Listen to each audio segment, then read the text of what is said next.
Saludamos al sociólogo Patricio Carpio. Él es profesor e investigador de la Universidad de Cuenca. Dirige actualmente un programa de doctorado sobre sostenibilidad territorial.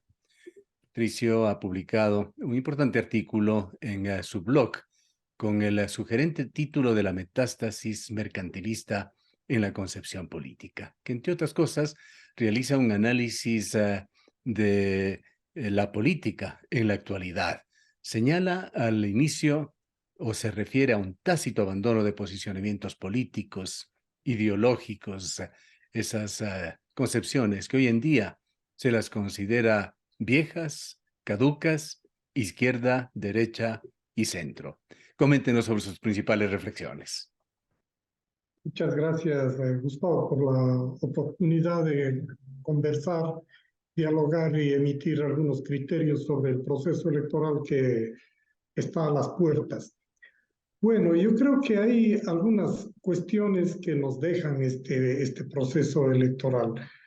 Y sí quiero señalar que no se trata, este análisis no se trata de posturas, digamos, puritanas o del deber ser, así en términos muy idealistas, sino un análisis sobre la realidad y una constatación de lo que es la política actualmente o lo que no es la política más bien, porque alguien diría, pues eso es lo que tenemos y con eso tenemos que jugar. Lamentablemente, el problema es que todo o la gran parte de lo que estamos viviendo no tiene nada que ver con lo político, tiene que ver con otras cosas y yo desde ahí creería que justamente la descomposición social que vivimos es por esta distorsión de la política. Entonces, si es que nosotros estamos apelando a la ignorancia o al desconocimiento o a antivalores, justamente lo que señalamos eso es que esto no es política y que por tanto no estamos contribuyendo a la conformación de una nueva ciudadanía o de una ciudadanía crítica, más aún en la juventud, que es la que se viene y quienes tendrán la responsabilidad hoy y mañana de dirigir y de decidir sobre el futuro de nuestras ciudades, de nuestro país, de nuestra provincia. Entonces, eso es lo que criticamos y para eso tenemos algunos argumentos que vamos a conversar este Claro. momento con Analizando usted. un poco lo que ha sucedido en el país, podría decirse, sociólogo Carpio, hablando con respecto a esta campaña electoral que concluyó el día de ayer, aunque continuará en las redes sociales en estas horas previas a las elecciones, Claro. que de alguna manera se ha enterrado a las ideologías en el país y por el contrario se está dando vida al populismo, a un populismo camaleónico que puede etiquetarse de cualquier manera. Sí, efectivamente, yo creo que esa es la primera constatación que encontramos. Es decir, en esta campaña hemos visto a lo largo y ancho del país, no solo en nuestra ciudad de Cuenca, que los candidatos, las candidaturas rehuyen, camuflan un posicionamiento político ideológico que es izquierda, derecha, incluso centro, que podría ser más amigable con la posición, con la versión ciudadana de que no importa si es de derecha o de izquierda, sino que haga obras, que es un concepto que no es admisible en términos de que cualquier candidato que llega al poder va a orientarse por un posicionamiento, sus obras, sus acciones, el uso del presupuesto siempre van a estar condicionados hacia quién, hacia dónde se dirige y eso tiene que ver necesariamente con izquierda, derecha, el posicionamiento sobre el tema ambiental, sobre el tema minero, el tema de la participación ciudadana, etcétera, tiene que ver con izquierda o derecha, entonces eso no es una cosa que se puede dejar. Por otro lado, entonces queremos referar. Permítame, que usted señala Sí, claro. que luego evoluciona más allá todavía y se convierten en esos dichos ya tan comunes en la política ecuatoriana de que una vez que son elegidos roban pero hacen obra. Sí, eso es ya la perversión, ¿no? Esa es la perversión y lo que nos preocupa es que justamente esta ausencia de posicionamiento y el apelar a determinados valores y determinados sentimentalismos del electorado nos muestran, y demagogia por cierto, nos muestran que no hay posicionamientos respecto a qué es lo que se va a hacer con la ciudad o con la provincia. No se argumenta respecto a normativas en relación al uso del suelo, por decirlo en el caso de los municipios, o de reactivación económica, sino a elementos muy puntuales. Y eso nos muestra claramente que no hay seriedad en la perspectiva a futuro.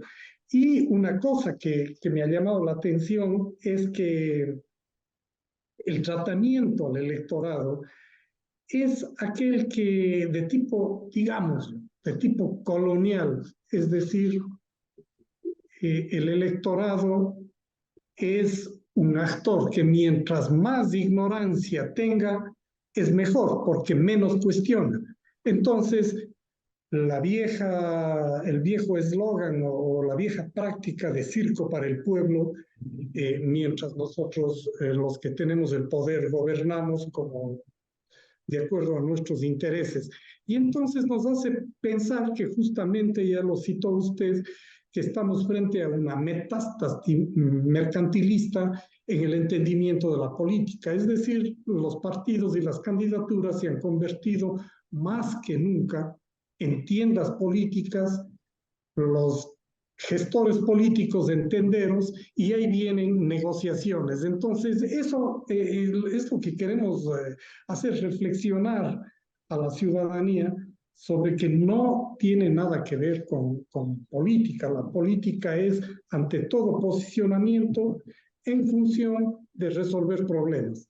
Y las candidaturas, de una u otra manera, intentan plantearse respuestas, pero respuestas que no dan con los ejes centrales de la problemática y de la crisis social, económica, política, ambiental que vive no solo en nuestro país y nuestra región o nuestra ciudad, sino en general el mundo, ¿no? Entonces, lamentablemente, la conclusión a la que llegamos es que el sistema político como tal está distorsionado, está retorcido, y que no tenemos pistas de resolver estos problemas, ni en el sistema político, ni en el quehacer Partamos ciudadano de y societal. evidencias, de realidades que no son elucubraciones. ¿Qué lectura saca Exactamente, usted de esas alianzas que se han formado alrededor de diversas candidaturas? Aquellas en que vemos al agua y al aceite juntos, o candidatos que ya no son de la línea a la cual llegaron a una dignidad, ahora son de otra. Y esa otra, por lo general, o con mucha frecuencia, diríamos, no por lo general, pero sí con mucha frecuencia, es un partido que en algún momento fue antagonista a este candidato. Es algo que se ha visto de una manera profusa, es decir, para simplificar, juntos el agua y el aceite, y con alianzas que se las ve efímeras, que los propios candidatos desde ahora lo califican así al señalar que sí, les cobija tal o cual partido o movimiento, pero que no tienen ningún compromiso, ninguna fidelidad política con él. justamente es uno de los puntos que nosotros resaltamos en aras del pragmatismo que manejan los partidos y movimientos políticos, ese pragmatismo referido a hacer cuentas de votos, es decir, esta alianza cuánto me aporta. Eh, Ese tipo de análisis evidentemente es lógico cuando se entra a una campaña política, es decir, qué respaldo puedo tener, pero esa lógica es justamente parte de esta perversión a la que yo estoy recalcando. Son alianzas que no están sustentadas bases políticas, ideológicas y que llaman muchísimo la atención. Yo diría, y puedo señalar algunos casos, vamos a ver, Democracia Sí en Quito, un partido de centro izquierda que que ha tenido algunas propuestas absolutamente coherentes frente a la situación del país, pero en estas elecciones se plantea a Andrés Páez, por ejemplo, una persona que es absolutamente de derecha y de una derecha recalcitrante en Quito, y lo respalda. Y además se alía con Sociedad Patriótica. Entonces ahí, como dice usted, no hay explicación, no hay razón desde la perspectiva político-ideológica. Y Democracia Sí, aquí en Cuenca se asocia con Pachacutic. Claro, por ejemplo, y en Cuenca, para ponerle el caso, sale un señor que no tiene ninguna raigambre política ideológica, que viene más no conocemos los antecedentes a fondos, pero que viene eh, de una cuestión más de asistencialismo a determinados grupos, Se y refiere lo a acoge Luca un Palanca, rato. evidentemente. Entonces, ¿qué? Y igual en Guayaquil, Pachacutel acoge a un señor que es su candidato, pero que no tiene nada que ver pues con una propuesta plurinacional, indigenista o de una nueva izquierda, como es el señor Vanegas. Entonces, ese tipo de Oyunda en Quito, también acogido por Pachacuti, un señor que viene cargando un grillete. Entonces, no, uno no se explica estas alianzas y justamente es la expresión de esa descomposición a la que estamos haciendo alusión. Usted lo ha señalado, esta política de alianzas no tiene pies ni cabeza y demuestra que hay un interés desenfrenado por hacerse del poder, y la pregunta es, con este tipo de alianzas, con este tipo de discursos, ¿para qué? ¿Para qué? Esa es la gran interrogante que tenemos. ¿Qué hay en cuanto a las negociaciones, a lo que se habla, se conversa para llegar a estas alianzas, para también visualizar cuotas de poder si es que llega a ser gobierno? He ahí el problema, el lío es que en aras de ese pragmatismo, obviamente, hay compromisos que se establecen y entonces el futuro ejercicio del poder queda atado a determinados compromisos, atado a ya presiones a dos niveles, por lo menos. El primero es el tema de los famosos puestos burocráticos que ya están repartidos previamente. Y segundo, lo que llama la atención, y es una de las cosas que debemos considerar y reflexionar aquí, es al tema de la contratación pública. Eh, He conversado por mi propia práctica con montones de gente que son consultores, que están ligados a procesos de gestión en los territorios, y lamentablemente en los gobiernos locales no hay quien se salve. El tema de la corrupción generalizada en los gobiernos locales a través de la contratación pública es absolutamente deplorable. Es absolutamente deplorable. Y claro, nosotros nos concentramos en el tema de la corrupción a nivel nacional, pero descuidamos lo que ocurre a nivel de los gobiernos locales, y ese es un campo absolutamente fértil donde ha crecido, pero de una manera descontrolada, el tema de la corrupción. Y entonces, todo lo que estamos diciendo y lo que estamos analizando, Gustavo, en última instancia, desemboca en ese terreno. Y claro, todo eso va a afectar a las posibilidades de animación territorial que la ciudadanía espera. ¿Sería un efecto de este fenómeno, de esta falta de identidad política, lo que ha venido dándose, por ejemplo, en la prefectura de la Suay, en donde ha sido una constante el hecho de que un prefecto y un viceprefecto o viceprefecta llegan juntos y en cuestión de pocos días o semanas se vuelven antagonistas. Claro, ese es otro indicador, ¿no? Y no solo en la prefectura, nosotros encontramos a nivel nacional estos conflictos que justamente señalo en mi análisis, son alianzas demasiadamente coyunturales que no tienen la suficiente base y que por tanto, más pronto que tarde, terminan en tremendos conflictos dentro de la gestión de las prefecturas, de las alcaldías, que justamente impiden un trabajo más concertado porque el signo es la ingobernabilidad. Entonces, los desacuerdos, por diferentes razones que sean, entre las máximas autoridades que terminan siendo electas, justamente porque no tienen un enraizamiento de base, que no están sustentadas sobre objetivos comunes, sino sobre pactos de última instancia, terminan en lo que ya hemos visto, por ejemplo, en la prefectura de La Suay, en la última prefectura, no duró la alianza 3 meses.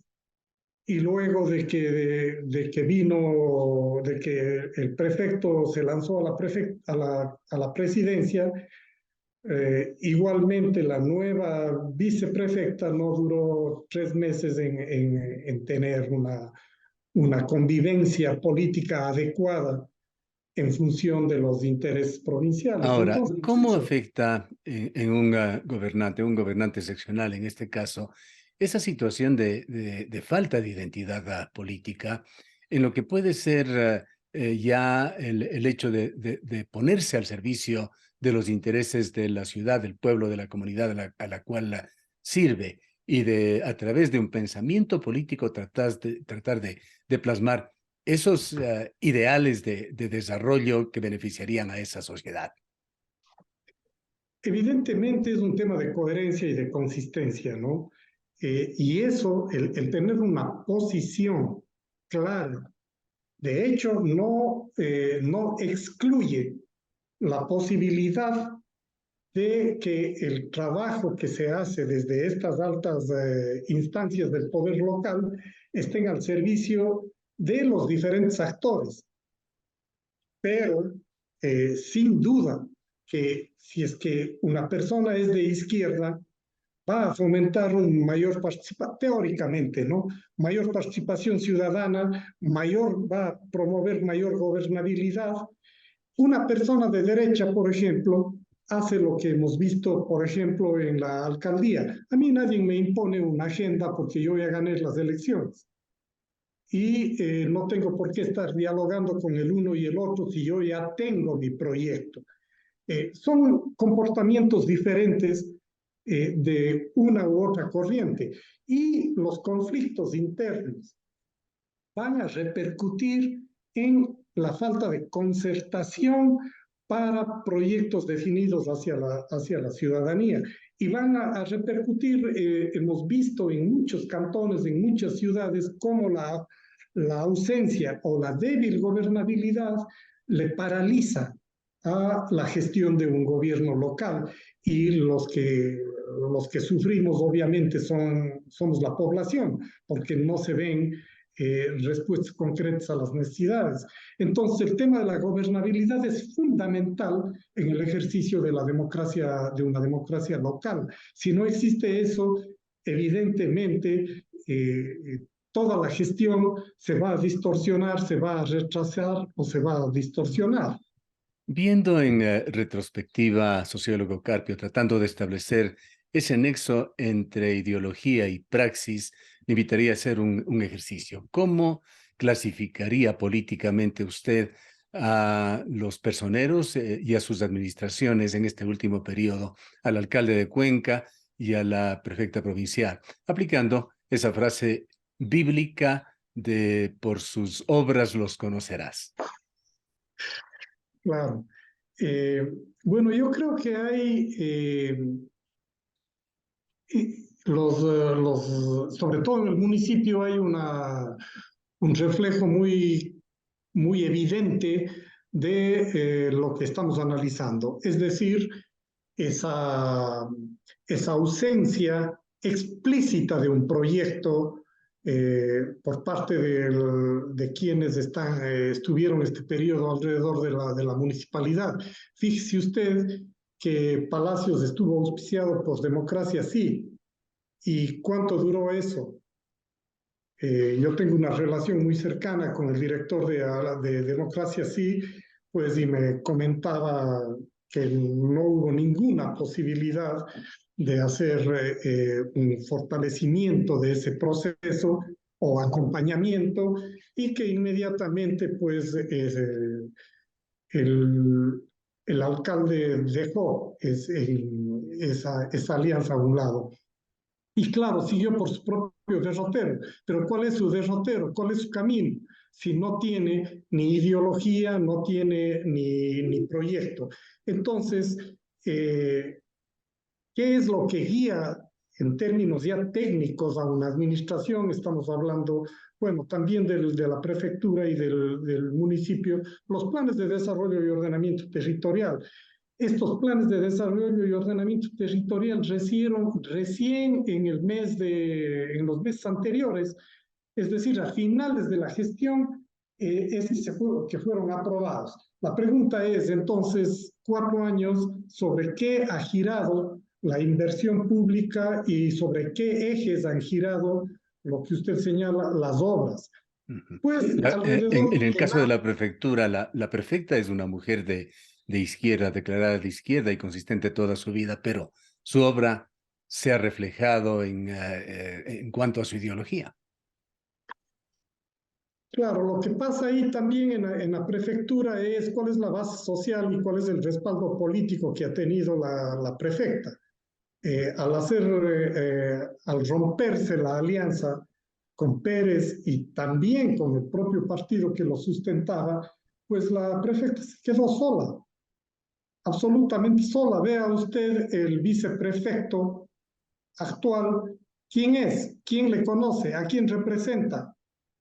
¿Qué bandera tiene o qué proyecto tiene? Entonces, evidentemente estamos hablando de gestiones que funcionan día a día, sin conceptos de planificación, sin conceptos de prioridad, y entonces eso no va a implicar que encontramos, digamos, en los territorios, ya sea urbanos o rurales, o encontramos un eje conductor o un hilo conductor que vaya transformando las estructuras económicas o de convivencia en nuestros territorios. Y digamos que son administraciones que decurren sin mayor trascendencia. Y ese es un serio problema porque además en el caso de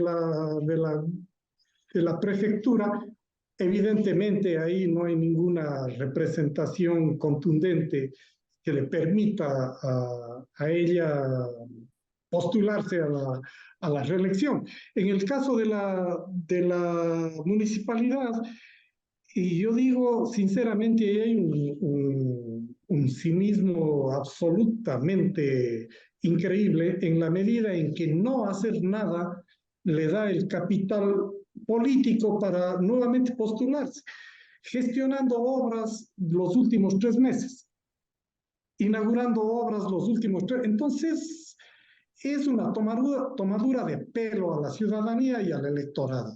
Y claro, en el Azuay sufrimos este desgobierno local en los dos niveles. Por eso es que deberíamos, Gustavo, pensar en algunos indicadores para estas elecciones. Si bien digamos así, hemos desbaratado la campaña con nuestros análisis, no solo míos, sino en general los analistas, esta campaña electoral. Sin embargo, podríamos plantearnos algunos indicadores que servirían como pistas, sobre todo para los indecisos. Es decir, ¿quién tiene más capacidad de liderazgo? quién puede representar mejor a esta ciudad, quién puede generar mejores articulaciones institucionales, intergubernamentales, etcétera, quién tiene mejor perspectiva sobre el deber ser de nuestros territorios. Y ahí pues queda para que cada uno piense, yo no voy a decirlo, por cierto, pero que cada uno piense por dónde podríamos ir, porque es también, Gustavo, la responsabilidad de nosotros los electores sobre lo que se viene. A veces elegimos, perdón el término, pero la ciudadanía lo va a entender, a veces elegimos adefesios en los gobiernos locales y después nos estamos quejando. Bien, culminemos también con el entorno. Más allá de estas reflexiones que usted hace, que atañen a lo local y a las personas que nos han gobernado recientemente y aquellos que están postulándose para ser elegidos el próximo día domingo, ser parte de este espectro de elección. Vayamos al entorno político de Ecuador y con esto concluimos. Hay reformas que hacer al Código de la Democracia. Dentro de esto está esa necesidad de cobijarse para ser candidato en una tienda política que afecta o impide a muchísimos ciudadanos de valor, ciudadanos independientes, a tener que acogerse a una de las tiendas políticas que existen, dándose este fenómeno que va resultando tan negativo en Ecuador de estos partidos de alquiler. Y el otro tema que varios candidatos en estas elecciones han dicho, hay que cambiar el sistema. No puede haber tanto partido, tanto candidato que lleva a índices altísimos de indecisión y culminan con la elección de un alcalde o de un prefecto políticamente débil con apoyos que bordean apenas un 20%. Y yo creo, Gustavo, que usted plantea las preguntas claves de nuestro devenir político. El tema aquí es que yo iría por un lado de autocrítica, la ciudadanía, y nosotros somos parte de la ciudadanía y de la sociedad civil. Creo que la ciudadanía nos hemos desconfigurado en estas últimas décadas, nos hemos desorganizado, hemos perdido el apetito por tener un mayor compromiso con nuestro propio futuro y hemos dejado en manos de los partidos, de los movimientos y fundamentalmente de los grupos llamados, digamos, de los políticos de profesión. Eso no debería existir, estos políticos de profesión. Entonces, esa es la primera cosa. Y yo creo que también la academia, las organizaciones no gubernamentales, tenemos mucho que ver en esto. Hemos abandonado o hemos descuidado el tema de una formación ciudadana y de una formación de ciudadanía más crítica y más propositiva, más responsable, más comprometida. Ahora, ese es el primer tema. El otro tema es en dónde estamos encajonados y ahí viene todo el tema normativo y constitucional. El Código de la Democracia, por ejemplo, el Código de la Democracia es algo que efectivamente debería tener algunas reformas. Digamos, el plebiscito o el referéndum que está a las puertas y los cambios que ahí se proponen, sinceramente, mi punto de vista es que no apuntan a nada nuevo. Es para que todo cambie, pero en el fondo no cambie nada. Entonces, lo que creo es que el Código de la Democracia debe tener mayores restricciones a el fundamento de los partidos políticos y al fundamento de la denominación de candidatos. Y yo sí creo, y esto no es antidemocrático, que las candidaturas deben tener mayores exigencias. Y digo esto, hace unos años yo mismo planteaba en algunos espacios que eso era antidemocrático en la medida que los sectores más populares no podrían tener representación, los campesinos, los indígenas, porque se les exigiría determinada formación. Sin embargo, hoy, 2023 en adelante, y yo trabajo muchísimo con las organizaciones sociales y veo que ahí hay personas absolutamente formadas, En el movimiento indígena existen personas con PhD, con maestrías, con títulos de grado, igual en los movimientos campesinos, etcétera. Entonces ya estamos en otro escenario. En ese escenario, Sí, las aquí candidaturas. déjeme abonar algo. Hemos visto y aquí hemos destacado también el papel de los medios de comunicación de los cantones azuayos que han progresado mucho tecnológicamente y también en sus capacidades profesionales. Hemos visto debates que nos han dejado anonadados como concejales que no pueden argumentar, no pueden referirse prácticamente a ningún tema sin ninguna formación política, con programas de gobierno copiados y pegados. Realmente lamentable. A eso justamente me estoy refiriendo. Perdón, a eso justamente me estoy refiriendo. Es personas que no entienden el PUGS, por ejemplo, ni el PDOT. Uno de los grandes problemas en los cantones de todo el país es la sobreposición en los temas de uso del suelo, el incumplimiento de la ley sobre uso del suelo, por ejemplo. Ese es un tema candente que debería Así tratarse. es. Y Entonces, si no hay información sobre eso, el la gente, desconocimiento ¿qué hace? total de las competencias que cada organismo público tiene ha sido otro factor evidente. Entonces, los concejales, a qué se deben? Sinceramente, y no quiero desprestigiar la función esta, pero se deben a quien ofrece más para la construcción de determinado edificio, una determinada vía o cualquier infraestructura.